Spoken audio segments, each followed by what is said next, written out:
سلامونه ملګرو نن د خان شهید په نوم باندې مشهور د عبدالصمد خان جگزی د شهادت ورځ ده. په 1900 کې د بلوچستان په ضلع کله عبدالله کې ګلستان نومي کلي کې عبدالصمد خان زیږېدلی و. عبدالصمد خان چې کله په سکول کې کینولی شو نو یو ډیر قابل او ذهین ماشوم خو د بده مرغه په دغه وړوکوالي کې ماشوموالي کې د خدای پاک پلار واغسته یتیم پاتې شو. نو د اتم نه پس یې خپل هغه ریګولر زده کړې چې کومې وې نه یې جاري ونه ساتلی شوې.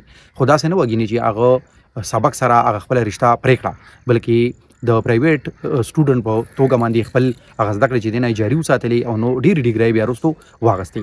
عبدالصمد خان په ټین ایج کې بالکل د هلکوالۍ په زمانه کې وایي خپل ورور او خپل کزنز به ورسره هغه به ځان سره ګرځول او جوماتونو په جوماتونو به ګرځېدل تقریرونه به یې کول. د څه تقریرونه؟ د پښتنو د خپل حقوقو دپاره انګریز پر ضد د وطن د ازادۍ لپاره تقریرونه به نو خامخا اوس چې دی د انګریز سرکار خلاف داسې اکټیویټیز کول نه بل انګریز په ریډار راتلل د انګریز په ریډار باندې رالل او په 1901 کې عبدالصمد خان په لومړي ځل باندې قیدي کړی شو. اته ورځې قید یې تېر کړ او بیا پرېښودی شو. عبدالصمد خان جگزی د انجمن وطن بلوچستان په نوم باندې خپل یو تنظیم جوړ کړ، خپل سرګرمۍ جاري وساتلې.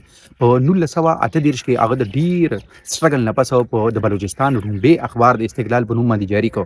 د دغه اخبار عبدالصمد خان ایډیټر و.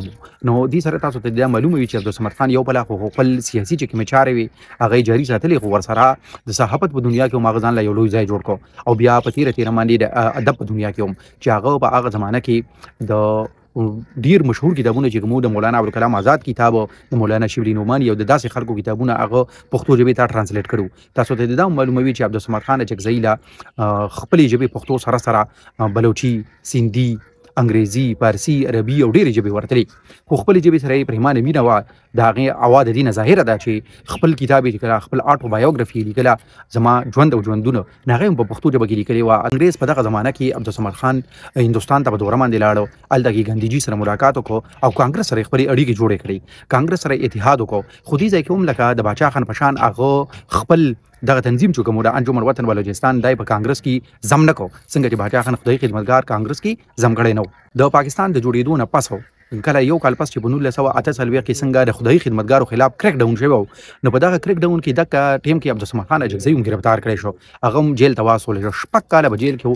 1950 کې چې کله د جیل نه آزاد کو نو د رور پښتون په نوم باندې یو نوی تنظیم جوړ کو او بیا 3 کاله پس چې کله نیپ یعنی نیشنل عوامي پارټي په نوم باندې یو سیاسي ګوند جوړ شو. هغه سیاسي ګوند چې باغې پښتانه، سیندیانو، بلوچو او ورسره بنګالیانو شاملو، نو د خپل رور پښتون تنظیم په هغې کې زم کو او چې کله پته ولګېده د هغه ټیم د پاکستان ملټري اسټابلیشمنټ ته چې که الیکشن کیږي نو هغه نیپ ګټي، نو د دې وجې نه یې مارشل لا ولګوله. څنګه هم د ایوب خان مارشل لا ولګېده، جرنیل صاحب ټول جمهوریت خوښه او ملت پاله کامپرسته سیاستدانان چې کوم دي نه جیلونه ته ډک کړل. په هغې کې عبدالصمد خان جگزی یو بیا ته جیل ته لاړ. تاسو ته معلومه وي چې 4 کاله 6 کاله پس د دې نه ډېر سیاسي قیدیان خوشي کړی شو. خو عبدالصمد خان جگزی دا بدبختي وه چې د ایوب خان ټوله زمانه چې کوم ده نه په جیل کې تېره کړه او د ایوب خان په اخري وختونو کې په 1958 کې د جیل نه آزاد کړی شو، یعنی 10 کاله پس د جیل نه آزاد کړی شو. د عبدالصمد خان جگزی غټ مطالبات چې کوم دی هغه د 1 یونټ سیستم خاتمه وه، یعنی چې خپلې صوبې چې کومې زړې کومې وې چې مغربي پاکستان په وجه باندې هغه ختمې کړې شوې وې، نو چې هغه بیا بحال شي او ورسره دغې صوبو له صوبۍ خودمختاري یعنې خپلواکي هم ورکړی شي.